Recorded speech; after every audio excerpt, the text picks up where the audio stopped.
¿Sí? Bueno, buenas tardes a todos y a todas.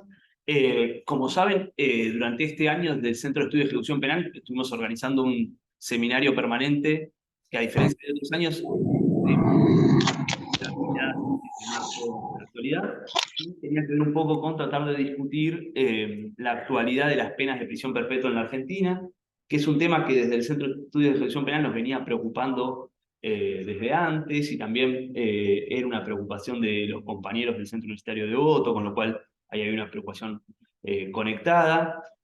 Parte de estas intervenciones tenían que ver con armar este seminario, también con unas jornadas contra la prisión perpetua que organizamos junto con la Asociación Pensamiento Penal y distintas organizaciones a principio de año, y también unas jornadas durante un día que organizamos con distintos profesores y profesoras de la facultad en el Centro Universitario de Devoto, y que cerraba con una conferencia de Raúl Zaffaroni también en la primera mitad del año.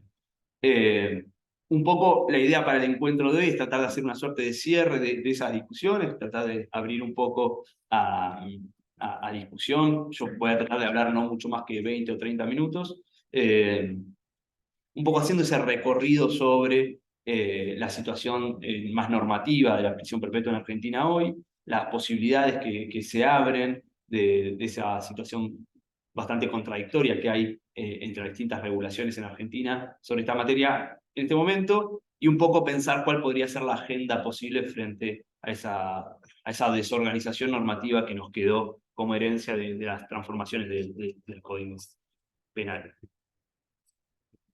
Como ustedes saben, la prisión perpetua, lo que nosotros llamamos normalmente prisión perpetua, en realidad es una suerte de pena indeterminada. El legislador eligió llamarlo prisión perpetua, pero no porque estuviera pensando en que fuera una pena que nunca agotara. Y ya en la redacción de 1921 del Código, digamos, la redacción inicial del Código que todavía está vigente, aparecía ahí en el artículo 13 la posibilidad de que una persona fuera condenada a prisión perpetua, pero, les decía, no está pensado más que como una pena indeterminada, porque en ese artículo 13 establecía que a los 20 años la persona podía recuperar la libertad. Recuperar la libertad, que no es lo mismo en el caso de las penas indeterminadas que agotar la pena, sino que una vez estando en libertad, durante un par de años más, sigue cumpliendo pena, pero en la comunidad hasta su agotamiento final. En esa organización inicial eran 20 años de privación de libertad para poder pedir la libertad condicional, y en el caso de concederse la libertad condicional y la persona egresar del sistema, 5 años más de cumplimiento de la pena en la comunidad para agotar finalmente.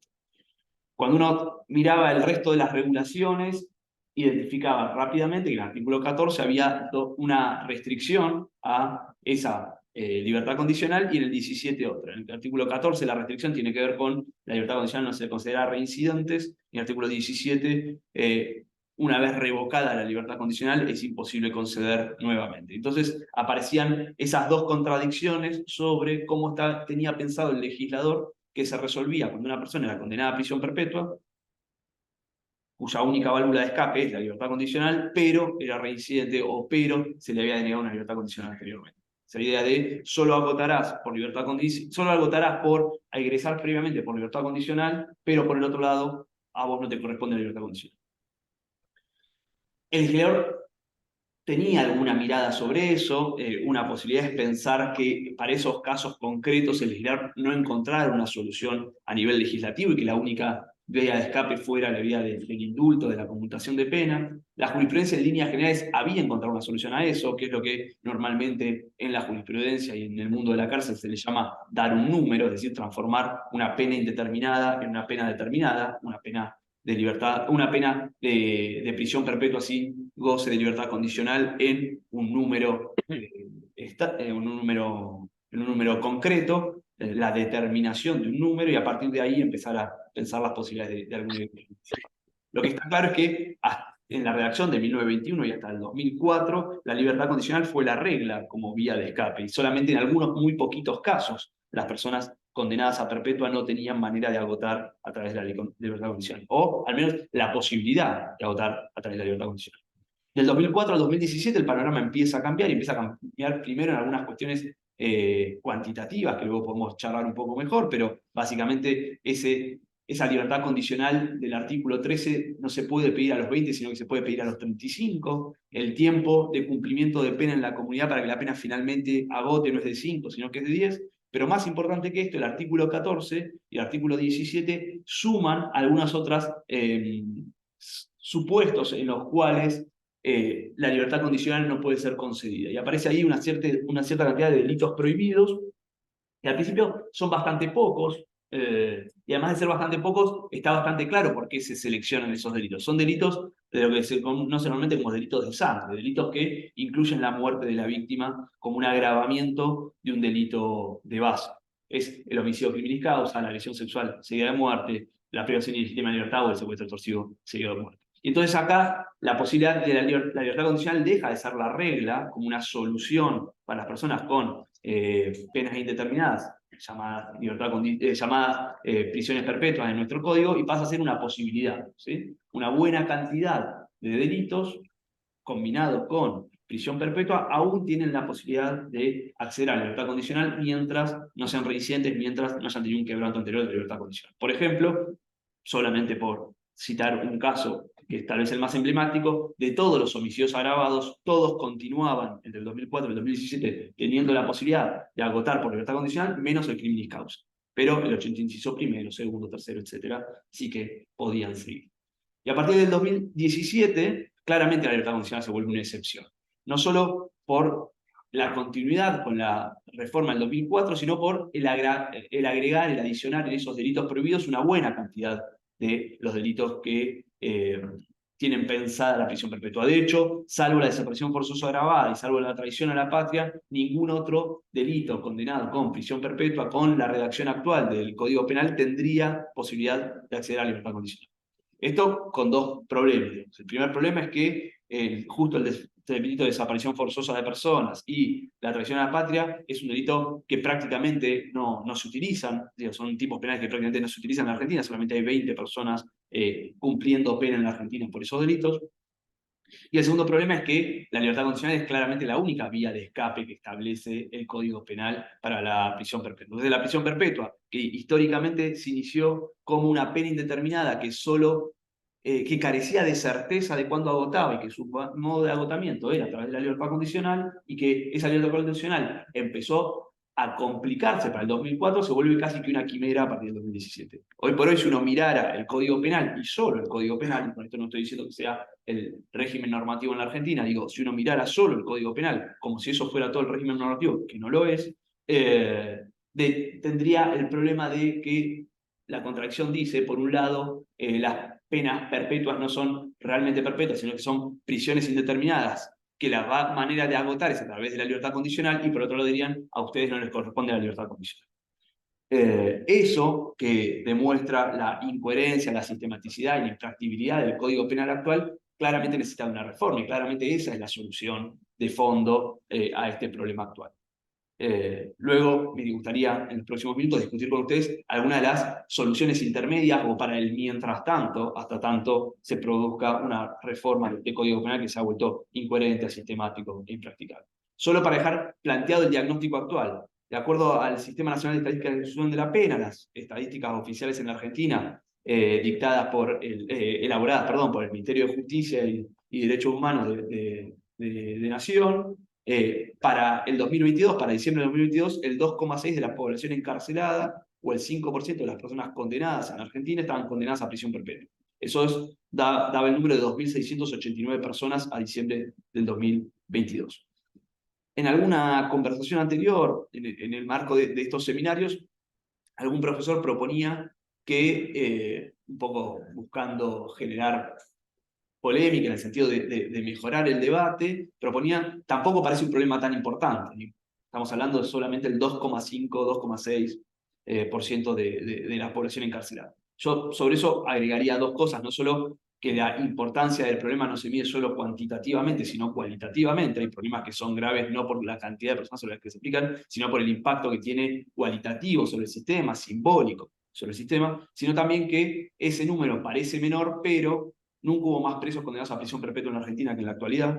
Si uno mira del 2002 a la actualidad, los informe del Sistema Nacional de Estadística de Ejecución de la Pena, del SNEP, nunca hubo 2.689 personas como ahora. De hecho, el año pasado había 200 menos, con lo cual claramente es un número de crecimiento, pero además, si uno lo mira con 7 años atrás, había un 51% menos. Entonces, claramente es un número que viene en alza y es bastante simple entender por qué viene en alza. Porque mientras las otras penas se van agotando, sea por egresos anticipados o sea por el agotamiento definitivo de la pena, y van saliendo, las personas con prisión perpetua se van acumulando. Entonces, las nuevas condenas se sedimentan por encima de las condenas anteriores de personas que no rotan, por decirlo de alguna manera. Y por eso es innegable que el número va a seguir creciendo.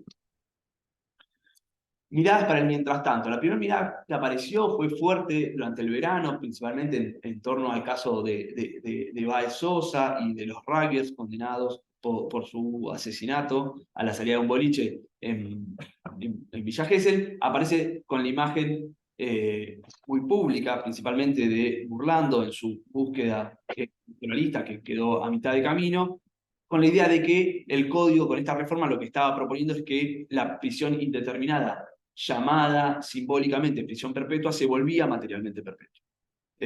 Ahí había algunos problemas, digamos, el primer problema era no comprender el significado de prisión perpetua en la Argentina, pretender darle un contenido semántico a algo que nunca lo tuvo, algo así como la prisión perpetua siempre fue prisión perpetua hasta que aparecieron los garantistas y empezaron a permitir que la gente con prisión perpetua salga en libertad, cuando en realidad nunca fuese la sistematicidad del código, un poco parte de la ignorancia de Burlando y las personas que sostenían esta posición, creyendo que el código decía algo que nunca lo había dicho, lo habían leído mal, lo habían leído poco.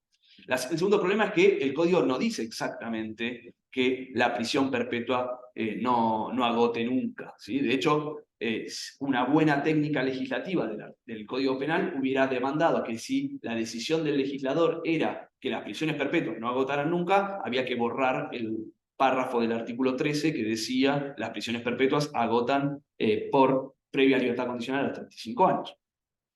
El segundo problema es claramente que genera un mal diálogo con los compromisos internacionales asumidos. Puntualmente estoy pensando en el bloque constitucional federal, cómo dialoga unas penas consideradas materialmente perpetuas con una legislación internacional que propone un fin resocializador para la pena. Esto, que para mí era uno de los principios fundantes y que algunas personas en Argentina discutían, quiero decir, algunas personas que proponían que era compatible un principio resocializador de la pena con un 2,6% de la población encarcelada que no se fuera en libertad nunca, ¿sí? Para mí era evidente que esto no podía dialogar. Bueno, ahora la Corte Interamericana acaba de dejar en claro que no puede dialogar, que no es posible establecer penas materialmente perpetuas en diálogo con el ideal resocializador de la pena, de acuerdo a la Comisión Americana de Derechos Humanos. Voy a ser un poco más tenue con lo que acabo de decir. No es que la Corte Interamericana lo haya dicho, sino que en un voto razonado, 2 de los jueces de la Corte Interamericana, los únicos 2 que avanzaron sobre este problema en el fallo Álvarez de hace un par de semanas, precisamente dicen expresamente esto. No es posible una pena materialmente perpetua en un continente que ha adherido al fin resocializador de la pena. El tercer argumento estaba en un obiter, en una aclaración que no iba al fondo de la cuestión, en un fallo histórico de la Corte, que es Jiménez Ibáñez. En ese fallo, Jiménez Ibáñez venía condenado a perpetua y declarado reincidente por la justicia provincial de Buenos Aires. Ese fallo llega a la Corte Suprema, luego de pasar por la Suprema Corte Provincial, y la Corte Suprema, si bien lo resuelve por un problema de forma y no de fondo, hace un obiter, digo, estas aclaraciones que no van al fondo de la cuestión, pero en las cuales la Corte va adelantando cuál es su posición sobre el tema, y aclara en ese obiter que, más allá de que hay otras cuestiones a resolver y que no estamos hablando sobre el fondo, en principio una pena materialmente perpetua repugna el sistema constitucional argentino. El último argumento no es normativo, sino que es de política institucional. La Argentina no está preparada para tener un 2,6% de su población encarcelada sin ninguna expectativa de egresar en algún momento. Frente a ese problema, algunos, desde una mirada garantista, vienen proponiendo que lo que necesitamos es dotar de coherencia al sistema mientras sea el sistema que tenemos.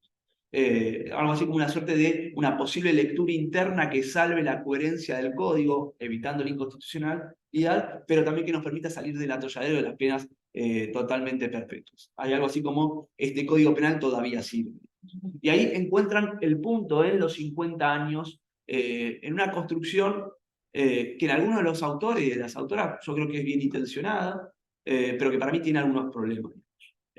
Como ustedes saben, hay dos momentos en los cuales a partir de las reformas del siglo XXI que se hicieron al Código Penal, el tope de los años de prisión en la Argentina, en las penas temporales, se aumentó hasta los 50 años. Una es una suerte de lectura posible del máximo de pena posible en una pena determinada, en una pena numérica, y ahí tiene que ver con algunos delitos contra la seguridad de la nación que pueden ser agravados, y entonces pueden llegar hasta los 50 años en penas determinadas, insisto.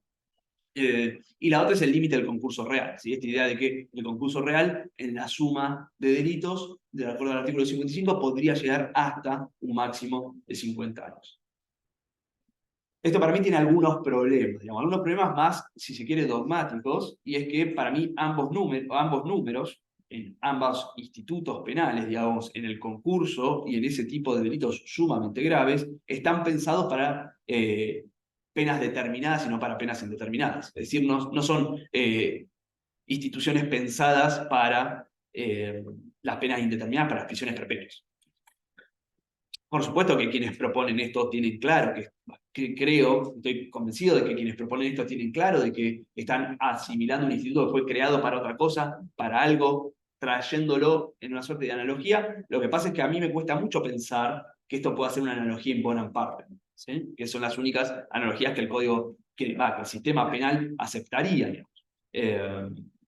Entiendo que en algún punto se observa como la otra opción a estos 50 años, la pena materialmente perpetua, y entonces pueda ser pensado in bonam partem. A mí me cuesta mucho pensar que una persona que, digamos, a los 30 años es condenada a agotar pena a los 80, uno pueda pensar que eso es una analogía in bonam partem, cuando lo lleva a los casos concretos, si bien el espejo podría ser, si no es que no se va nunca. Digamos, no quiero ser pesimista, pero una persona condenada a los 30 años a prisión a cumplir pena hasta los 80 años, no va a llegar a los 80 años, gente. No va a ocurrir.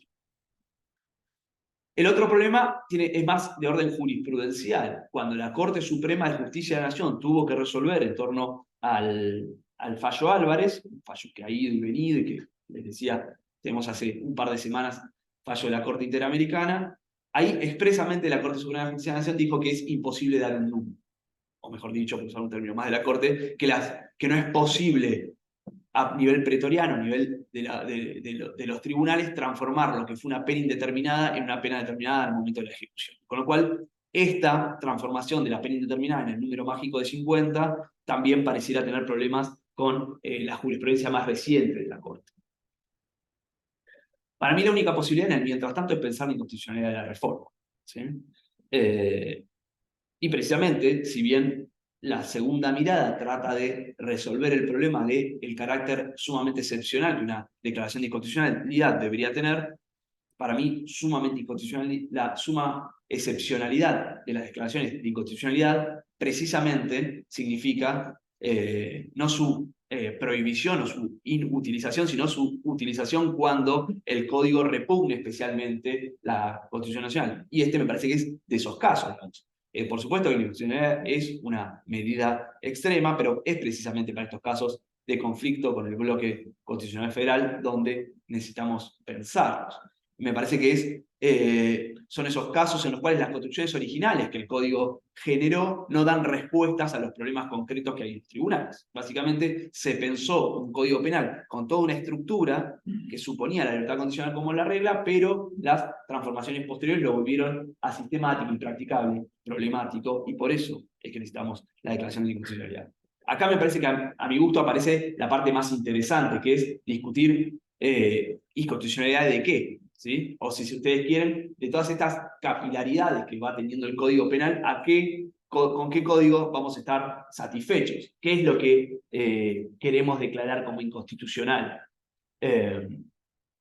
Y para mí esto está sumamente atado a esa afirmación que generaba el principio del debate en esas jornadas que organizamos con pensamiento penal a principio de año, que es el contra las prisiones perpetuas. A mí me parece que una discusión sumamente rica y sana es tratar de discutir qué es de las prisiones perpetuas lo que nos molesta. Ustedes dirán, es muy obvia la respuesta. Para mí no es tan obvia. Porque para mí la prisión perpetua nos podría aquejar, nos podría agraviar por tres razones diferentes. ¿Sí? Una posibilidad es pensar que lo que nos agravia es que existan penas realmente perpetuas. ¿Sí? Algo así como lo que queja de las prisiones perpetuas es su materialidad como realmente perpetua, la ausencia de válvulas de escape. Mientras exista algún tipo de válvula de escape, entonces sí que estaríamos de acuerdo en tolerar las penas indeterminadas llamadas prisiones perpetuas.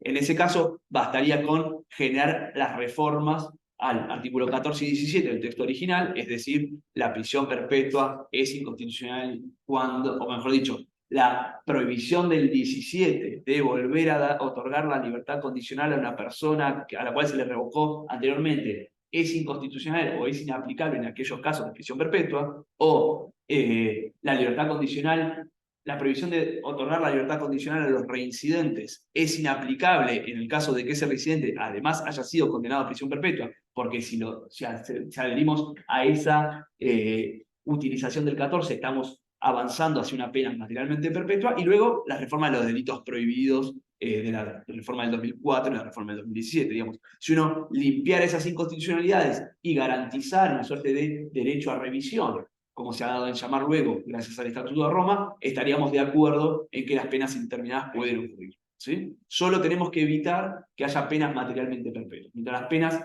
tengan derecho a revisión, a los 35 años, como dice el código del año 2004, la persona podría pedir la revisión y entonces estamos de acuerdo. La segunda cuestión es, no nos alcanza eso. Además, 35 es mucho. ¿Sí? Y ahí, bueno, ahí está mal, sí, está mal la redacción, no importa, digo, los 30 años del Estatuto de Roma serían un buen límite para pensar cuánto es el máximo posible. ¿Sí? Es decir, ese plazo de revisión no puede ser mayor al del Estatuto de Roma, piensa para los delitos más graves a nivel global, y entonces la reforma del 2004, que estableció un tope por encima del Estatuto de Roma, también podría ser declarada inconstitucional. Y la tercera cuestión tiene que ver con la indeterminación de la pena. Si lo que nos aqueja es que existan penas indeterminadas. No es que algunas penas sean materialmente perpetuas, con lo cual, mientras todas tengan derecho a revisión, estamos de acuerdo. No es 35, 30 o 25, sino lo que nos aqueja es que una persona sea condenada y no pueda saber a ciencia cierta qué día se va a ir en libertad. Que la única válvula de escape esté determinada por la apreciación que personas de carne y hueso, ocupando posiciones institucionales, entiendan sobre tu readaptación o sobre el cese de tu peligrosidad. Porque las prisiones perpetuas, en el fondo, lo que tienen es una clara identificación con el principio de peligrosidad positivista. Entonces, ahí, ya desde el artículo 9, cuando establece la posibilidad de que se apliquen penas indeterminadas, llamadas prisiones o reclusiones perpetuas en la redacción original del código, ya ahí estamos pensando en su inconstitucionalidad, y no con las reformas del 2004 o del 2017.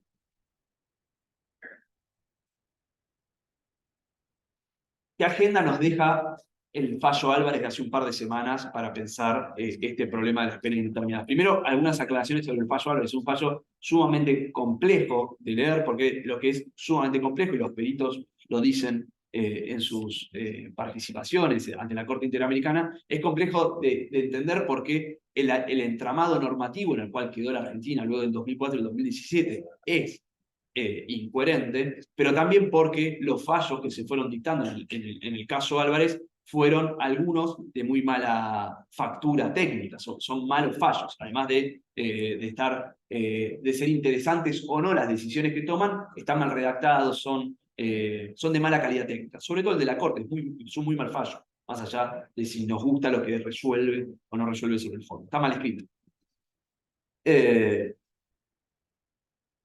Básicamente, Álvarez es condenado a reclusión perpetua más accesoria del 52, algo de lo que no hablamos todavía, pero que ustedes saben, artículo 52 establece una medida de seguridad de al menos 5 años más de cumplimiento de encierro en casos de multirreincidencia, una sucesión de condenas, que es una sucesión N de condenas según si esas condenas son mayores a 3 años de cumplimiento efectivo o no. Y el artículo 80, cuando establece los homicidios agravados, los homicidios calificados, dice el juez podrá a estos casos también imponerle aquella medida de seguridad que establecimos para la multiresidencia en el artículo 52. Entonces, a Álvarez le imponen reclusión perpetua y le imponen la reclusión del artículo 52.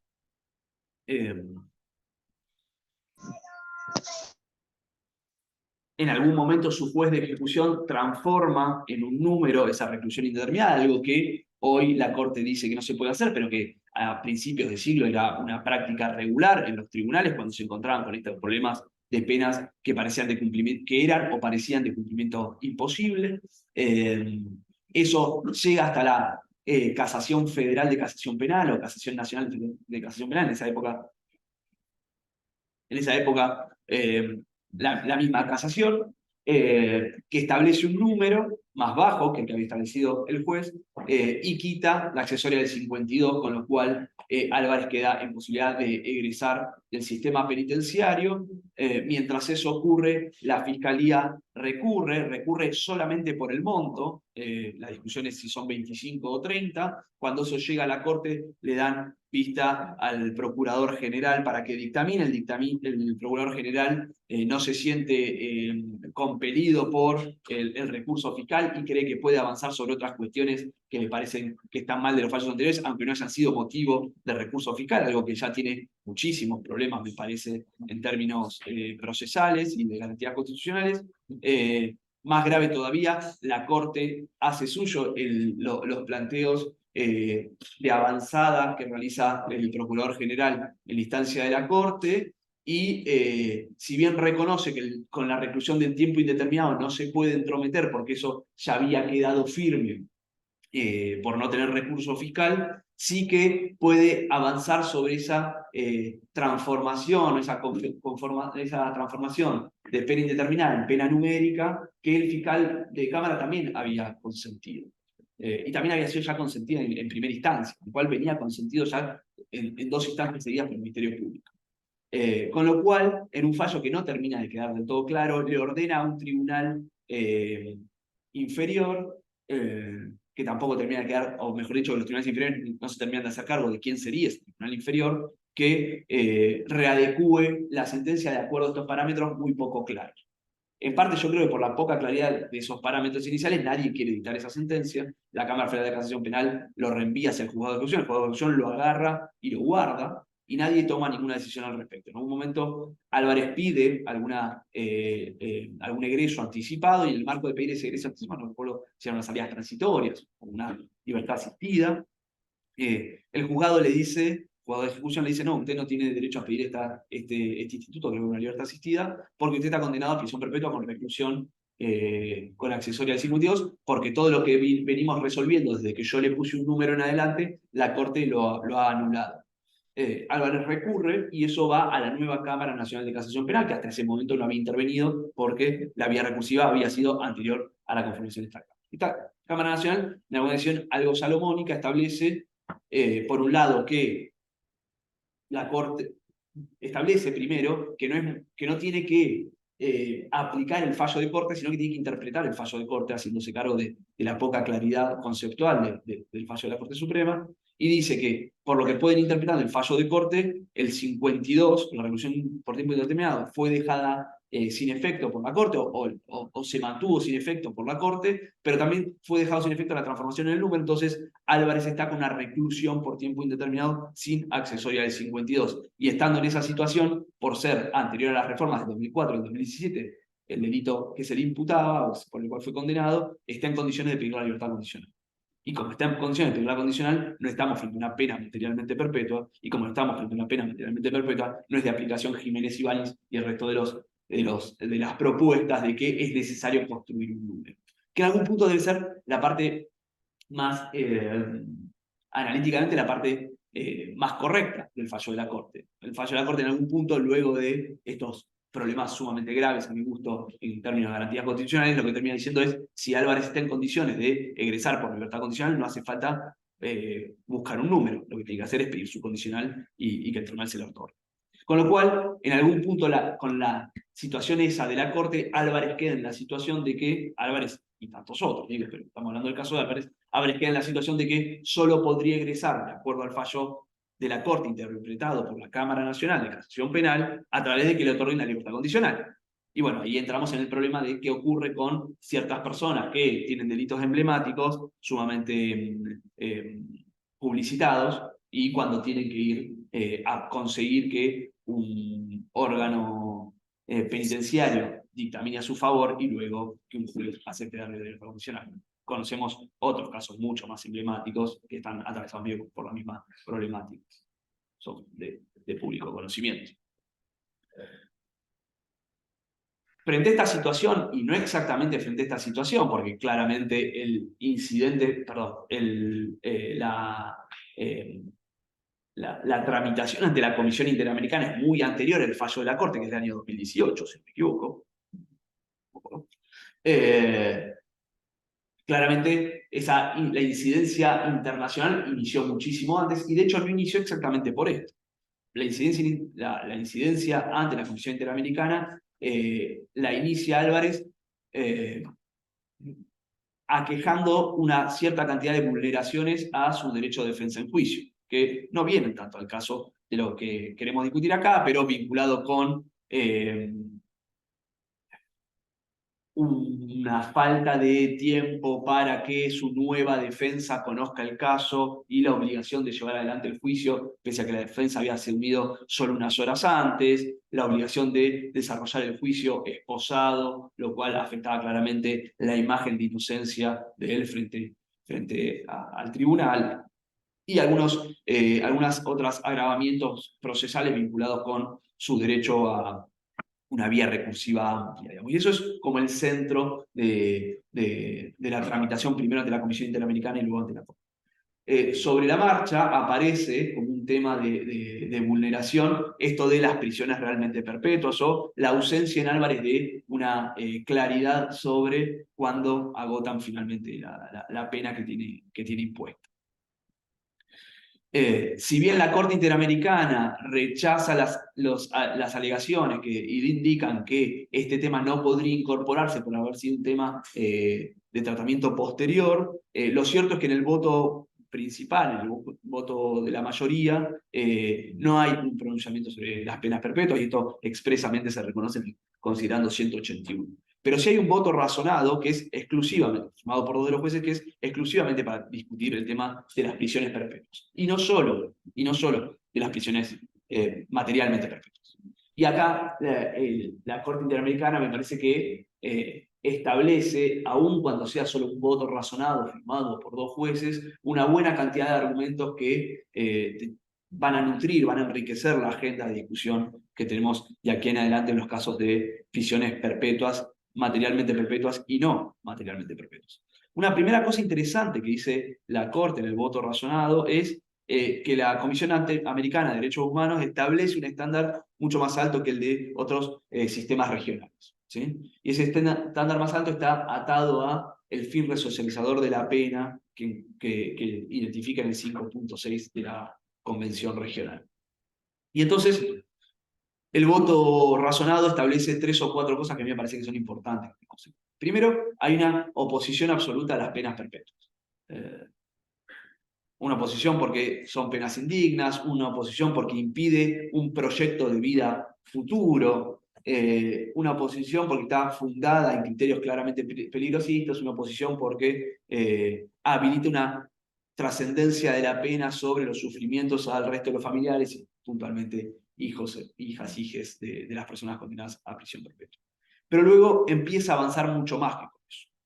Por ejemplo, se opone a la idea de que es suficiente con establecer un sistema de revisión periódica, que es el estándar internacional, perdón, que es el estándar regional del Tribunal Europeo de Derechos Humanos. ¿Sí? El Tribunal Europeo de Derechos Humanos establece como estándar que las prisiones perpetuas son convencionales, digamos, o están adaptadas al sistema internacional de derechos humanos en la medida que establezcan la posibilidad periódica de revisión. Si yo cada, digamos, 5 años, pasados X cantidad de años, creo que el Tribunal Europeo establece que la primera revisión debería ser entre los 8 y los 14 años y luego cada 5 años debería tener derecho a una revisión. En este voto razonado, la Corte Interamericana establece un estándar muy superior a ese. Dice que no alcanza con la revisión, porque la revisión establece un nivel de incertidumbre, o mejor dicho, por utilizar la frase del Tribunal Europeo de Derechos Humanos, no alcanza con el derecho a la esperanza. No alcanza con tener un derecho a esperar que en algún momento yo me pueda ir en libertad. No, tiene que haber una certidumbre sobre que me voy a ir en libertad. Tiene que haber un número en el cual yo me voy a ir. Y no solo tiene que haber un número. Y esto es una discusión sumamente trascendental para el debate actual en Argentina. Ese número lo tengo que conocer el día que me condene. Porque el principal problema que tiene, a mi gusto, las prisiones perpetuas hoy en la Argentina es que cuando una persona es condenada a prisión perpetua, si osara levantar la mano en el momento del debate, luego de haber sido condenado, y le dijera al tribunal que cuántos años significa eso, el tribunal, si son honrados, deberían decirle no tengo la menor idea. Porque un juez hoy no le puede contestar a un condenado a perpetua, ni a un condenado a perpetua, ni a la víctima ni al familiar de una víctima fallecida en el marco de un juicio por el cual una persona es condenada a perpetua. Es decir, no le puede decir ni a las víctimas, ni a los condenados qué significa la perpetua, porque no lo sabe. Y más importante que no lo sabe, porque no lo va a decidir él, además. Bueno, la Corte Interamericana de Derechos Humanos le dice, sí, usted está obligado a decidirlo. En el voto razonado le dice, el mismo día que la persona está condenada, tiene derecho a saber qué significa la prisión perpetua. Porque la única manera de establecer un proyecto de vida es saber cuántos años es una perpetua. Hoy por hoy, las personas que son condenadas a perpetua, a grandes rasgos, hay pequeñísimas excepciones, en la Argentina, cuando piden alguna aclaración al respecto, le dicen, esto es extemporáneo, el día que usted cumpla 35 años le digo si es constitucional o no es constitucional la reforma del 2004 o la reforma del 2017. Hasta que no cumpla los 35 años, no hay motivo para que yo me expida en este momento. Y de hecho, nadie sabe muy bien quién va a ser el juez que dentro de 35 años tenga que decidir si eso es constitucional o no, y mucho menos sabe con qué normativa ese juez va a tener que decidir dentro de 35 años si eso es constitucional o no, porque es posible que en el medio haya 3 reformas legislativas tranquilamente. El segundo problema que establece la Corte, o la segunda afirmación fuerte que establece la Corte es que aún en el caso de establecerse certeramente de antemano cuántos años van a ser, esos años nunca, jamás, pueden ser más de 30. Y acá utiliza el Estatuto de Roma. Dice, si el Estatuto de Roma para esos delitos terribles dice revisión a los 30, ¿qué podemos esperar para los delitos comunes? Y ahí establece claramente una diferenciación entre la pena perpetua en delitos comunes y la pena perpetua en delitos del Estatuto de Roma. Y finalmente, la Corte Interamericana, en este voto razonado, definitivamente se opone a la reclusión perpetua por tiempo indeterminado. Entonces, a mí me parece que a la hora de tratar de pensar las soluciones de inconstitucionalidad o de inconvencionalidad al entramado actual de las penas perpetuas, donde teníamos que discutir, por un lado, si lo que nos aqueja es que existan penas materialmente perpetuas, que existan penas con límites de 35 o 50 años, o que existan penas que no sean certeras desde el principio, en algún punto, aun cuando solo sea un voto razonado, el voto razonado nos empieza a dar algunos lineamientos de qué pensaría la Corte Interamericana en el caso de que tenga que resolver casos como los que van a empezar a llegar con el paso del tiempo, al menos desde Argentina, con su sistema actual de prisiones indeterminadas llamadas perpetuas. Comentarios.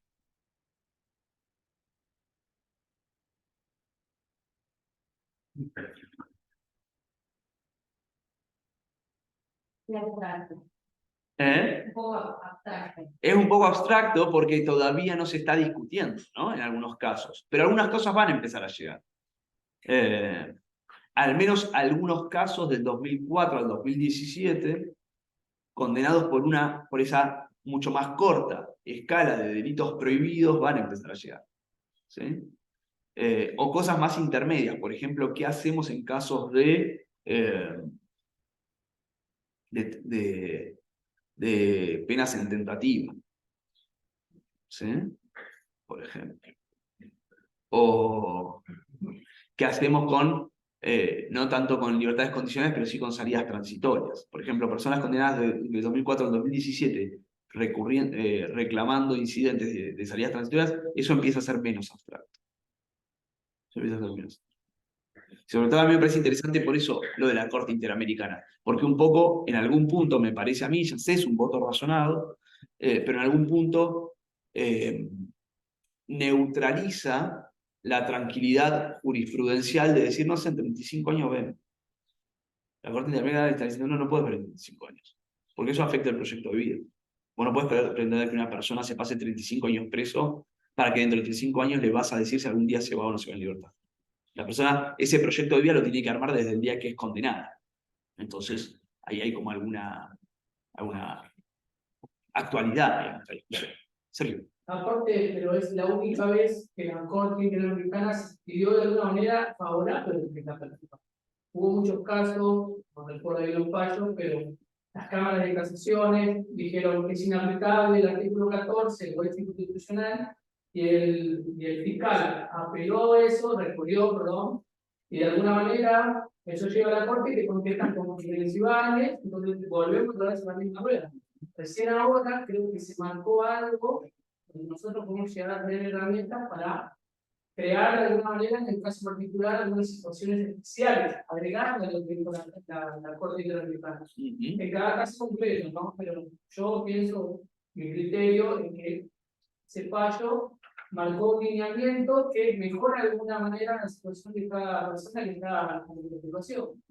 Sí, una cosa que no hizo, digamos, a mí me parece que hay dos cosas en Álvarez de la Corte Suprema. Insisto, para mí es un fallo muy complejo de desentrañar qué es lo que está queriendo decir la Corte. ¿No? A mí me sigue pareciendo, no sé si intencionalmente, pero me parece que es un fallo muy retorcido en la manera en la que está escrito. Pero hay dos cosas que la Corte dice en Álvarez que pueden ser interesantes también. Una es que en definitiva Álvarez tampoco era el mejor caso del mundo para discutir esto, porque Álvarez no era reincidente, porque Álvarez no le habían revocado la condicional y porque Álvarez era previo al 2004. Con lo cual, algunas de estas cancelaciones a la libertad condicional que estuvimos mencionando hoy no estaban presentes y la reclusión por tiempo indeterminado venía cancelada de antemano. Otra cosa bastante poco feliz para nuestra preocupación, que dice la Corte en Álvarez, es, ojo que cuando yo dije que el 52 era inconstitucional, lo dije para los multireincidentes. Yo no dije que el 52 era inconstitucional para la gente condenada a perpetuo.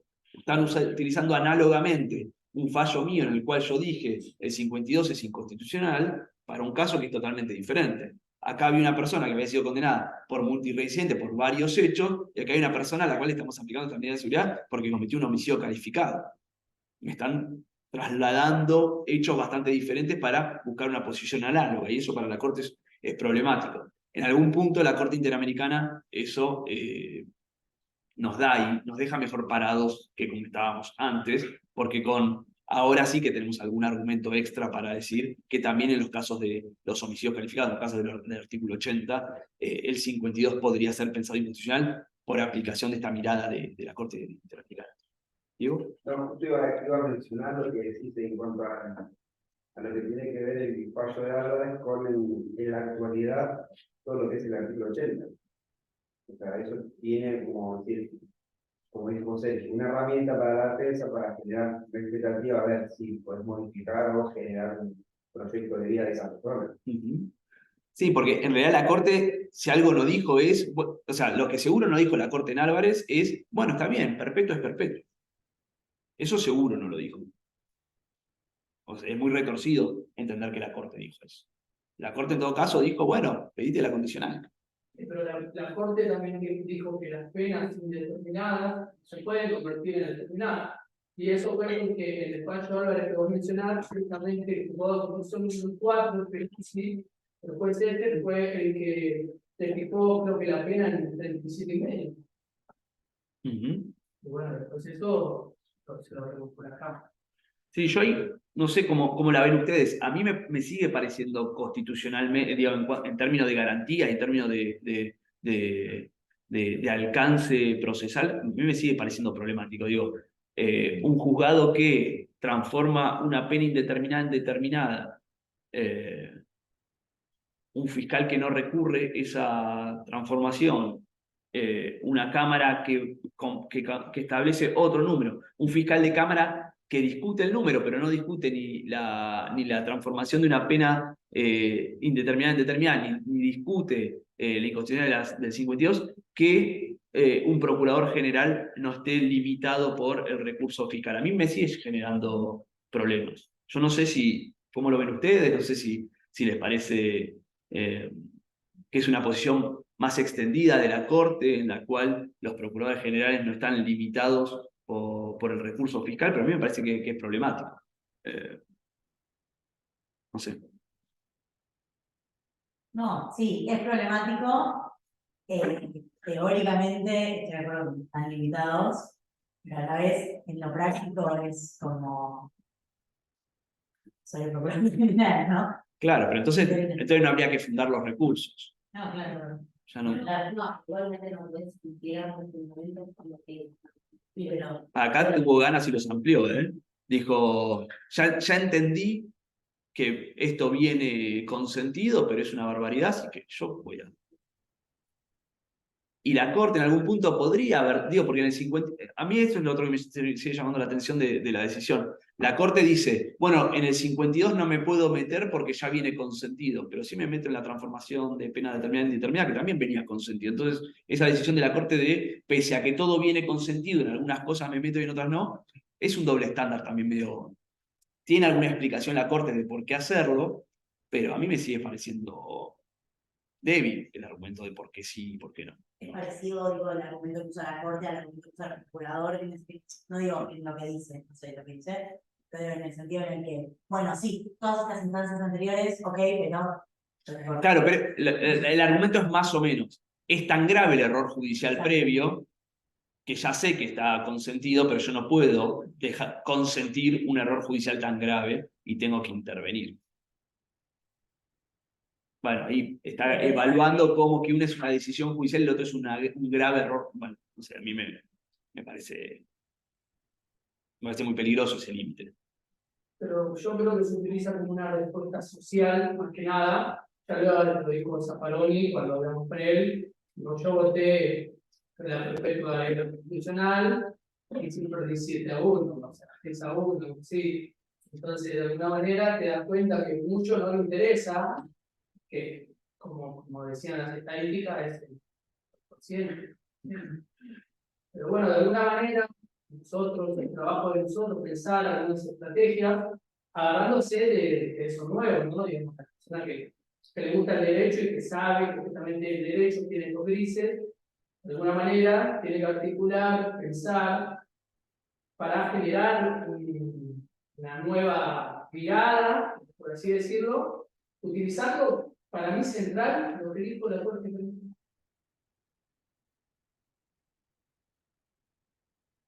Ya como guía la discusión, estás preparado para poder... Ese es el punto, ¿no?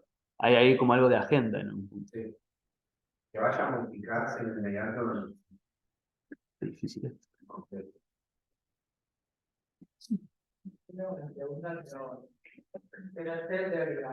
Dale.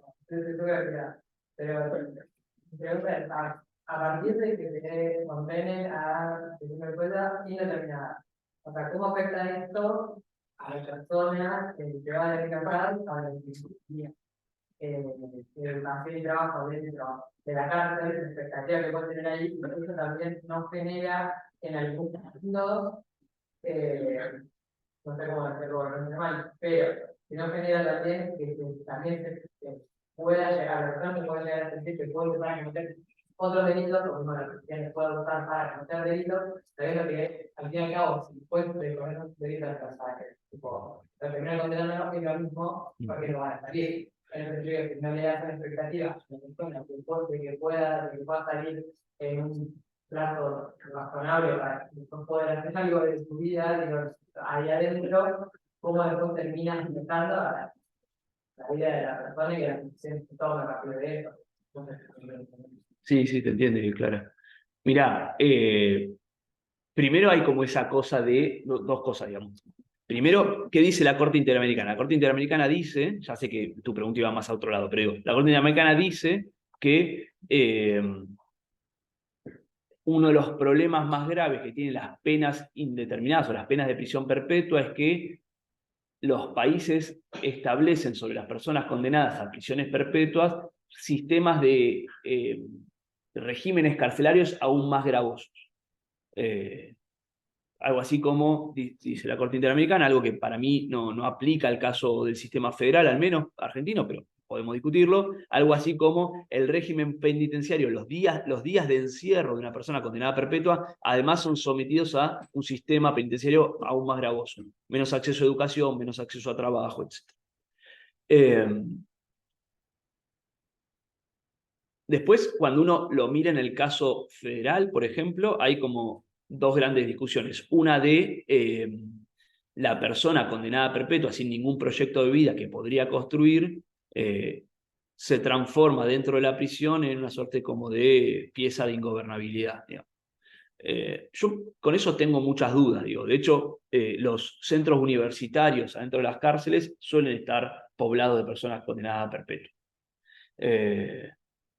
Lo que no quita que es cierto que hay muchas dificultades para pensar un régimen progresivo para una persona condenada a perpetua y más a una persona condenada a perpetua que ni siquiera está del todo seguro que alguna vez se vaya a ir en libertad.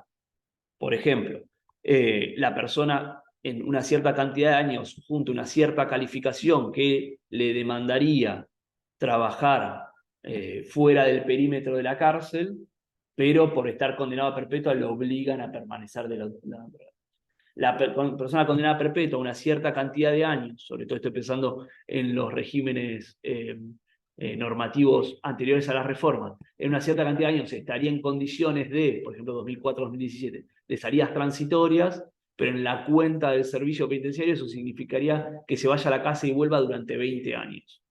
Entonces, termina habiendo como algunos agravamientos, pero no tanto vinculado con que la persona no tenga ningún proyecto de vida dentro de la prisión, sino más con que el servicio pone cierta cantidad de restricciones extras a las que legalmente aparecen. Eso.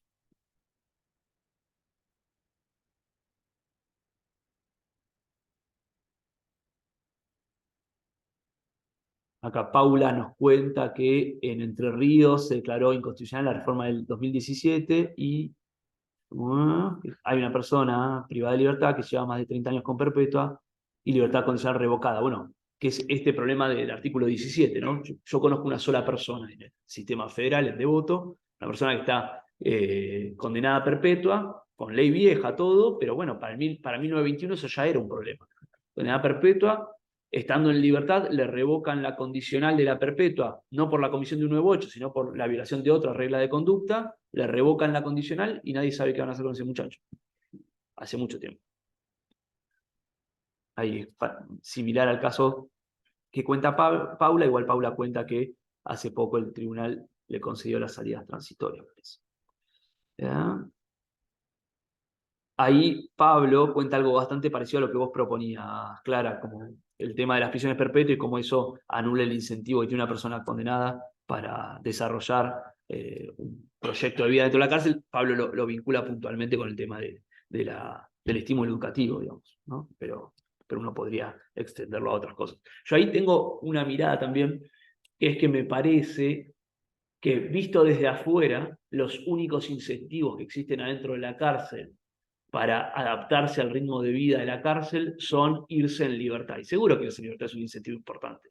Pero hay otros incentivos vinculados con cómo vivo el día a día dentro de la cárcel, que también terminan siendo claves de gobernabilidad dentro de la cárcel. Entonces, digo, a una persona, esto lo digo a partir de la reforma del 2017 y no pensando en las prisiones perpetuas, había una mirada bastante extendida que era las personas que no tengan ninguna posibilidad de agotar el tiempo con algún egreso anticipado y vayan a tener que hacer la pena, entre comillas, de punta a punta, van a ser transformados automáticamente en casos de ingobernabilidad dentro de la cárcel. Y esto la verdad que no fue tan así, porque hay un montón de incentivos para adaptarse al día a día de la prisión que tiene que ver con vivir la cárcel de una manera más tranquila, aún si me voy a ir cumplido. Entonces, no es cierto que todas las personas que no tienen ningún acceso a una libertad anticipada automáticamente se volcaron a vivir la prisión de una manera absolutamente violenta, no solidaria, individualista, etc. Es más compleja la relación entre comportamiento dentro de la cárcel y prisión y condenas. Y otra parte, la trascendencia y trascendencia de la condena y esa como indeterminación de la vida de la persona que está privada de la libertad, pero que en todo caso, no por menospreciarlo, ¿no? Sino como hay una lógica en la vida de la persona privada de la libertad, versus el que está afuera, que idea, y tiene que seguir viviendo su vida de afuera, y a la vez una conexión que no sabe hasta cuándo. ¿Y cuál es ese plan de vida y cómo haces con ese plan de vida? Total. Yo conozco dos casos de ese estilo. Uno, una compañera con la que empezamos militando en una cárcel en provincia de Buenos Aires hace muchos años, que se puso en pareja con una persona detenida, condenada, no exactamente a perpetua, una pena muy elevada con varias unificaciones y que no quedaba del todo claro si se iba la semana que viene o dentro de 10 años. Y así se conocieron. Y en ese plan, construir un proyecto de vida conjunta.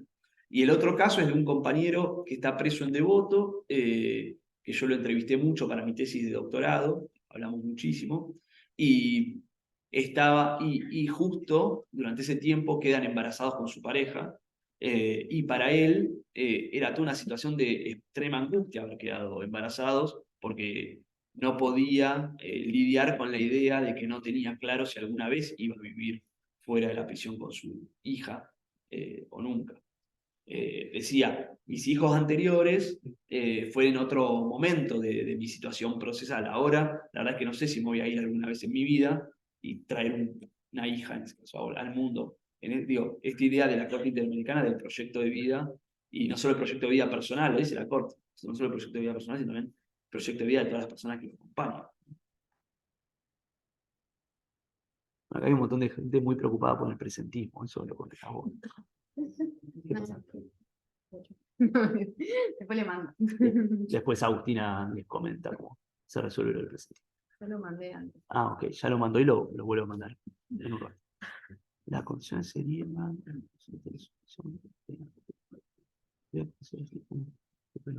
pena indeterminada.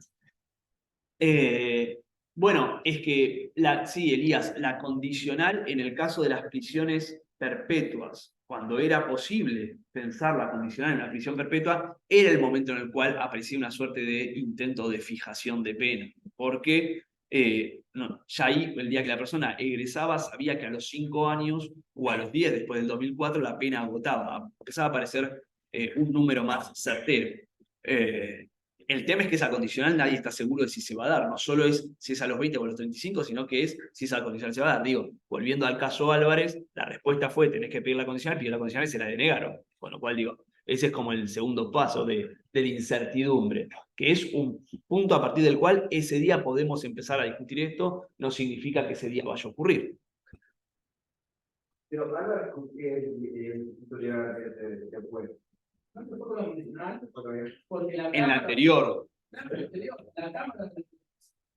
claro, lo que yo digo es, cuando vuelve de Corte Suprema, vuelve con una decisión muy poco clara, eso vuelve al juzgado de ejecución, el juzgado de ejecución dice, no, vos quedaste, la Corte anuló todo, vos quedaste con una reclusión, con una reclusión perpetua, supongamos que ahora prisión perpetua por la inconstitucionalidad de la reclusión, con la accesoria del 52, eso va a la Cámara Nacional de Casación Penal, la Cámara Nacional de Casación Penal dice no, 52 ya no, con lo cual puede agotar por la libertad condicional, por lo tanto no es una pena materialmente perpetua, porque un condenado a perpetua antes del 2004, que no es reincidente, que no se le revocó y que no tiene el 52, agota a los 20 por libertad condicional. Y cuando pide la libertad condicional, se la niega. Eso fue pasado. No, pero digo ahora, en la, No, sí, sí, sí. en la nueva, en la nueva incidencia, digamos, ¿sí? Entramos en ese problema, el problema de lo Entonces, incertero. Álvarez es presidente, Todavía no, todavía no. ¿no? Hay un segundo hecho, pero ese hecho no tiene una condena firme. Así que hoy es una persona condenada. Es una incertidumbre. Hoy es una. No, es que el panorama ahora no es tan incertero.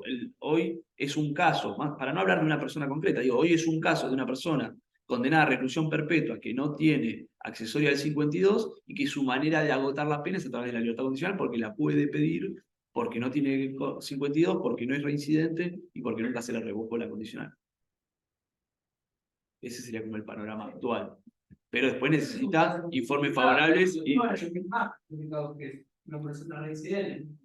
No, y además van a empezar a venir casos que sean post-2004 o post-2017. Claro. Y ahí empiezan muchas más complicaciones. Es que la realidad es que me da la sensación de que, si bien el panorama en general es bastante desolador, hay una pequeña luz, que igual es también bastante desoladora, que es que ese 2,5 matemáticamente va a ir subiendo a medida que estos no se vayan agotados, va a ir subiendo cada vez más y la preocupación va a ser cada vez más grande que va a obligar a que en algún momento este tema de Totalmente.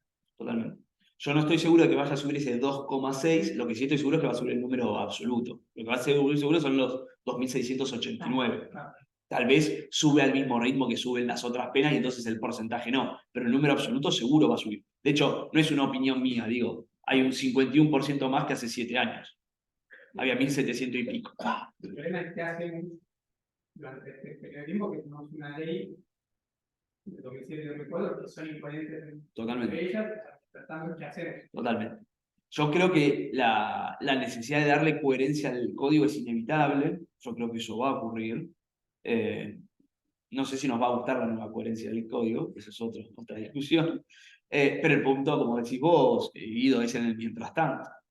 ¿Qué se hace en el mientras tanto? Totalmente. Y el problema de ponerlo en la discusión, que lo que decía conmigo antes, de, bueno, los fallos de la Corte tienen que ver con una posición política que está tomando la Corte en un sentido en otro, en uno, o mal escrito, bien escrito. El problema es, sube el número, lo ponemos en discusión, ¿Y qué pasa? y No, claro, claro. imaginemos que la Corte escribe algo bien escrito y clarito que dice, bueno, sí, ¿saben qué? Todo esto, todo bien, la decisión Sí, eso es interesante. no. Eso es interesante, es hacer futurología, ¿no? Sí, ¿no? Es hacer futurología, pero pensar qué límites tiene qué cosas son decibles por la Corte hoy y qué cosas no.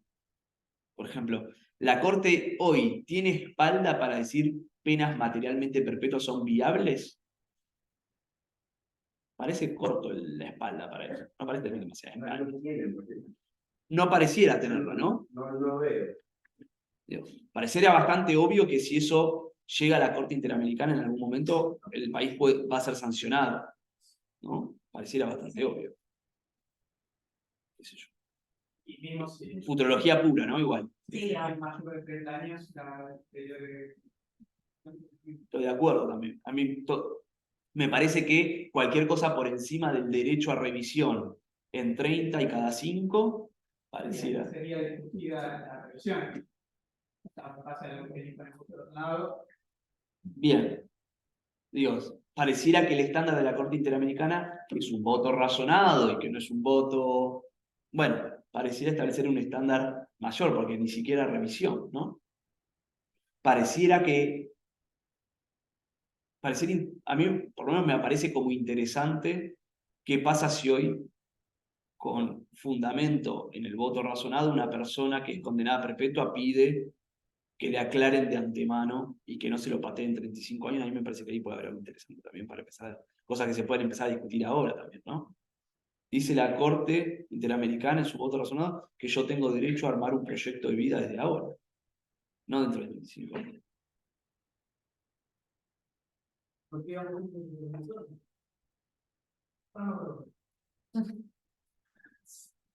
Bueno, es que esas son las discusiones, ¿no? Eso hace 15 o 20 años estaba bastante más claro. Era, fijamos un número y vemos. Pero eso pareciera que no corre más tampoco. Y seguro no corre más en casos que hay una alternativa, que el código establece una vía de escape a la pena materialmente perpetua.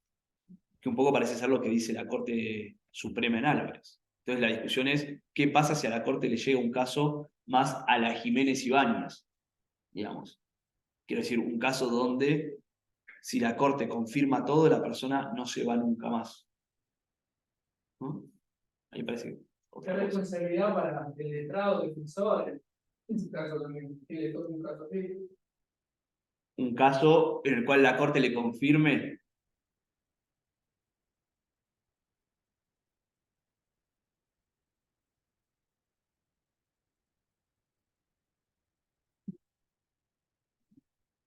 Sí, sí, pero tenías más definición por eso. Ah,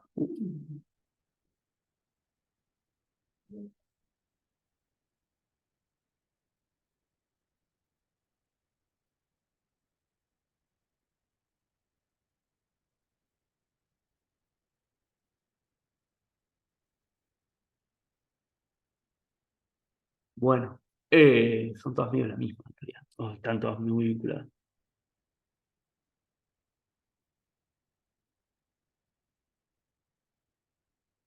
Este ya está. La última vez. Y ahí otro.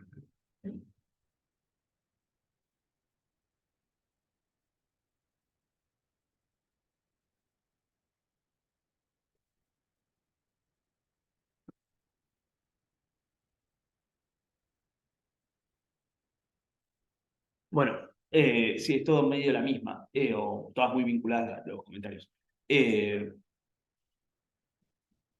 Más allá de la cuestión específica en términos de hechos y condenas en el caso Álvarez, digo, me parece que no es el centro como ponernos a discutir la cuestión de hechos. Ese segundo proceso por el cual Álvarez vuelve a prisión es un proceso que todavía no tiene sentencia firme, por eso no podemos decir que Álvarez esté en este momento en un caso de pena realmente perpetua, porque no es que está condenado y declarado reincidente, digamos. Claro, Álvarez o sea, no es reincidente y también el fallo tardó creo que 20 años, ¿no? Todo esto con un comienzo en el 2002, o sea, la presentación. El primer caso, decís. Sí, el primer caso. Sobre, a ver, agotando la instancia nacional, Álvarez presenta en el 2002, es decir, de la comisión. Lo que pasa que, Falla. sí, lo que pasa que, Tardó bastante. sí, sí, de hecho la Corte Interamericana le tira un palito a la Comisión Interamericana por lo que tardó en elevarle el caso. Claro. Porque de hecho el trámite ante la Corte Interamericana no es tan lento, lo que demora muchos años es la comisión. Sí, sí, sí, hay un considerando bien específico diciendo que ven con preocupación los años que tardó en llegar el caso a la Corte Interamericana. ¿Sí? Y también el hecho de que hay una persona en esta situación también tiene la transitoria de los 15 años. ¿Qué puede que va a dar 20 años de transitoria hasta que cumpla la condicional? Bueno, eso era lo que charlábamos muy temprano, ¿no? También cómo va impactando la declaración, la condena a una pena indeterminada en los proyectos de vida, no solo en el afuera, sino también en el adentro.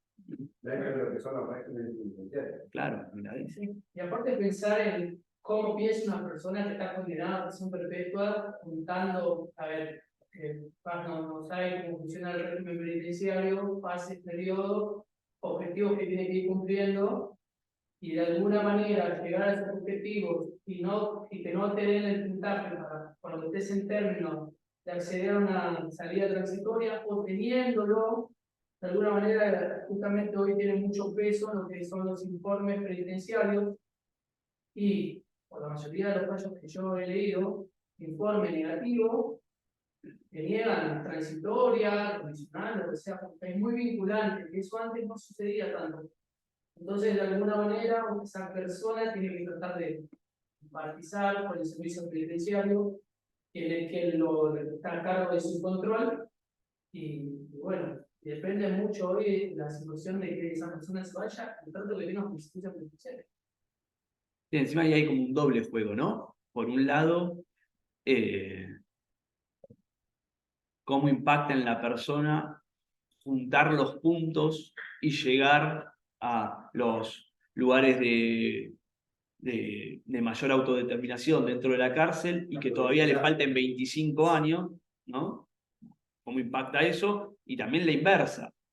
¿Cómo? No te voy a dar el punto ahora si todavía te faltan como 25 años. ¿Qué hago después? Si te di el 10-9 ahora y después te tengo 15 años acá, ¿qué hago? No, te espero, digo, esta cosa de demorar el avance en la progresividad mirando por el espejo retrovisor cuántos años le falta a esta persona, ¿no? Como esos dos juegos están todo el tiempo presentes en esta. Cómo pensar los regímenes penitenciarios de personas con pena. Inclusive no tiene por qué ser indeterminada, basta con que sea una pena muy elevada, basta con que sea una persona condenada a 35 años, una pena determinada, digo, el número. Y después la contradicción que se genera justamente con una persona que vive una sociedad transitoria que tiene 10-8 de conducta y concepto, el periodo de prueba hace 2 años. Tienes un informe que dice que esa persona no está en condiciones porque no cumple con el reglamento penitenciario. ¿Cómo? La voy avanzando, pero cuando tengo que acceder a un egreso anticipado, me dice que no estoy en condiciones. Lo dijo en un fallo de Lemes Mauro, el juez, creo que fue Perezaria, que dijo de esa manera sería como que el burro va atrás de las novias, que nunca llega. Y terminó dándole lo de libertad de ese fallo. ¿No? No, también él decía que lo vinculante que hoy son los informes técnico-tecnológicos del servicio penitenciario. Pero eso es tomado como un juego que quisiera acompañar y compañeros que socialmente hay un impacto, y eso viene de la reforma del 2017, cuando fue tomado el caso de Entre Ríos, creo que era Micaela. Claro, sí, el mismo. No estaba pensado desde la víctima, entonces del imputado. En ese parámetro, utilizan el juego de hoy, los informes penitenciarios son vinculantes con su momento la persona que fue beneficiada por la libertad condicional por el juez, que tenía unos informes penitenciarios de manera negativa, le otorgó, interpretando la ley, y en fin, su socializador y demás, salió en libertad y cometió lo que contiene en la ley. Acá Pablo vuelve a sumar ahí como en la discusión que vienen trayendo ustedes, Sergio y Diego, sobre cuando el Consejo Correccional, digo, lo leo porque ustedes no lo pueden ver, ¿sí? El Consejo Correccional no quiere dar el pronóstico de reinserción social favorable que pide el artículo 13, en base a que la persona condenada no demuestra arrepentimiento, toda esta discusión en torno a la figura del arrepentimiento. Y ahí Gerardo preguntaba, desde la 43, saludos Gerardo, a vos y a la gente de la 43, si se puede pedir la condicional a los 20 declarando la inconstitucionalidad de las reformas posteriores o basándose en el Estatuto de Roma. Bueno, ahí es una de las vías posibles. Esta discusión sobre, para mí no hay nada cerrado, pero digo, de la discusión de qué es lo que es inconstitucional, uno podría decir que volver al Código de 1921 podría ser una manera de volver a darle coherencia al sistema, y para eso habría que pensar en las inconstitucionalidades previas. Habría que ver si eso es a través del Estatuto de Roma. Igual, ahora que leo mejor la pregunta, son como dos opciones distintas, es decir, como plantear un límite diferente al actual a partir del Estatuto de Roma o la inconstitucionalidad de las reformas. Sí, son algunas de las vías posibles, digo, no diría que están salvadas, ni mucho menos. Son como algunas de las estrategias que uno podría tratar de pensar. Y elegir en qué caso plantear una inconstitucionalidad y en otros una inaplicabilidad. Claro. Por ejemplo, cuando estos temas se empezaron a discutir acá en la facultad, inclusive mucho antes del 2017, algunos profesores proponían más, no la inconstitucionalidad, sino la inaplicabilidad del artículo 14, es decir, de la prohibición de la reincidencia, perdón, la prohibición de la libertad condicional para los reincidentes, cuando estemos frente a un caso que además la persona es condenada a perpetua. Es decir, no es que es inconstitucional no darle la libertad condicional a un reincidente, sino que es inconstitucional en este caso concreto, porque si la condicional no se le da a un reincidente que además está condenado a prisión perpetua, estamos llegando a una pena materialmente perpetua, y entonces eso es lo que hace estallar al sistema, no que un reincidente no tenga libertad condicional, sino que un reincidente y perpetuo no tenga libertad condicional. Esta cosa a mitad de cambio entre la inaplicabilidad de este caso concreto y una reincidencia de más largo aliento, ¿no? Me parece que también te limita mucho una inaplicabilidad de la inconstitucionalidad. una inconstitucionalidad sería el orden general y la inaplicabilidad sería en cada caso concreto. Ujú. Sí, aparte de vuelta también esas discusiones de cómo y cuándo plantear algunas cosas según el contexto del juez en el desarrollo. Digo, no solo en el caso concreto, sino En el ahora, contexto concreto. claro, hacer una reforma El del termo- código ahora, ¿no? O sea, Sí, pareciera que eso es vinculante para el juez cuando quieren denegar, pero no cuando quieren, o sea, perdón, cuando quieren denegar y no cuando quieren arreglar, porque por ejemplo, si el Consejo de Correcciones te pide de manera positiva y él quiere denegar de todos modos, va a encontrar cualquier forma para denegarla. Por ejemplo, este proceso de finanzas iniciativas que ni siquiera sabemos qué significa. O sino también menciona el fallo de Rudo, donde dice que no es vinculante el dictamen fiscal. Bueno, Bueno, después está toda esa segunda discusión, ¿no? Que yo la paso por alto, pero ¿qué pasa con el tema del acusatorio en ejecución penal? Digo, ¿qué pasa si, digo, porque acá el fiscal en primera instancia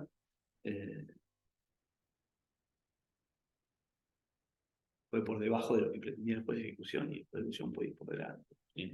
Hay toda una discusión para la casuística, ¿no? Digo, ¿qué pasa en aquellos casos en los cuales el fiscal esté de acuerdo en ciertas cosas y el juez diga, no, acá no hay acusatorio? a veces pasa. Puede pasar, claro, acá no hay acusatorio. En la instancia de ejecución ya no hay acusatorio y ¿no? Entonces, hay toda una nueva discusión que se puede dar en estos casos. Digo, podría ser que el fiscal tenga una posición más favorable a buscar una solución alternativa y después diga no. Quizás no hay acusatoria, pero el límite está la presencia de la víctima, incorporada en el acuerdo. El fiscal va a estar mirando a la víctima. El víctima se supone que tiene el derecho a participar en la ejecución de la pena nominal. Sí. Tampoco sabemos muy bien a qué tiene derecho. Sabemos que tiene derecho a algo, pero no sabemos muy bien a qué. Creo, considero que la mayoría va a oponerse, más en casos graves como Claro. Pero por ahí todavía no tenemos del todo claro qué efectos tiene formalmente en el expediente la oposición de la víctima y hasta dónde puede llegar la víctima con su oposición. No, eso sí lo entiendo, pero yo digo en la mirada fiscal. Te entiendo, claro. O sea, formalmente su oposición llega hasta acá, pero si el fiscal encarna esa oposición puede llegar mucho más allá. no hay muchos casos de eso, pero sí hay casos donde justamente las cámaras de casaciones tienen un criterio diferente con lo que es la acusación con respecto al fiscal. Decir, bueno, a veces es vinculante, después se termina transformando en un poco de suerte también. Porque uno dice, bueno, a ver, como abogado, dice, ¿qué sala te tocó? Si es que te declara una persona que está como un recurso. Y ya presentó todo, y me dio una sala 3, bueno.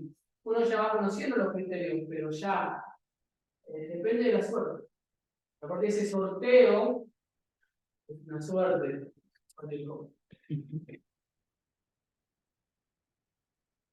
¿No? ¿Cerramos? ¿Cómo la encerramos? ¿Sí? Bueno. Todo bien. Bueno. Muchas gracias a todos, todas, todos por haber participado de hoy y del seminario en general. Esto va a una página, A YouTube. a YouTube, a un canal de YouTube que tiene el Centro de Estudios de Ejecución Penal, junto con las conversaciones anteriores que hubo, así que pueden ahí como mirar Ver todo. de corrido. Y en principio nuestra idea es que ustedes saben que el Centro de Estudios de Ejecución Penal tiene una revista sobre cuestiones vinculadas con prisiones. Nuestra idea es que el número que viene, el primer número del semestre, el número del primer semestre del 2024 sea sobre prisiones perpetuas, así que quienes están del otro lado, también ustedes invitados a presentar propuestas de resúmenes en los plazos que figuran, que no los Hasta el recuerdo, 31 de recuerdo. diciembre. 31 de diciembre, y si no los pueden revisar en La página. la página de la... En Instagram, en Twitter, todos lados. Entonces, ¿sí? Bueno, adiós. Suerte. Muchas gracias. Lo vamos a poner de la